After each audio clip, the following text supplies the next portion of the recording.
ईद की खुशियां आते ही दुनिया भर की तरह मीरपुर खास में भी लोगों की बड़ी तादाद ने मार्केटों का रुख कर लिया है। इस हवाले से लोगों ने वश टीवी से बातचीत करते हुए कहा कि महंगाई का तूफान तो आपको पता है कि हर कहीं चल रहा है। कोई गरीब तबका तो बेचारा बड़ा मायूस है। और ये कि ये चोरों की हुकूमत जो आई है ना, इन्होंने तबाह कर दिया मुल्क। मगर ये कि सोच रहा कोई नहीं है मुल्क के लिए, हमारे सब ये लुटेरे बैठे हुए हैं। तो ये कि जो रिलीफ देना चाहिए आवाम को देना चाहिए, और अपने आप को रिलीफ दिया हुआ उन्होंने, और किसी का रिलीफ नहीं है। आवाम रोडों पे आ गई ना, ये सभी भाग निकलेंगे। बच्चों की खरीदारी करने के लिए आए हैं बाहर। क्या करें, महंगाई बहुत है। अब क्या करें, लेना तो है बच्चों के लिए।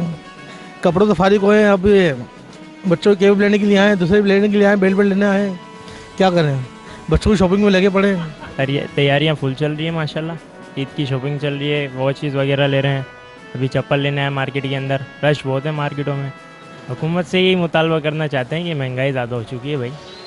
ईद की आमद पर जो लोग 3-3 सूट खरीदते थे, वो महंगाई की वजह से एक ही सूट खरीद पा रहे हैं। कैमरामैन टीम के साथ हसनैन रजा, वश टीवी न्यूज़, मीरपुर।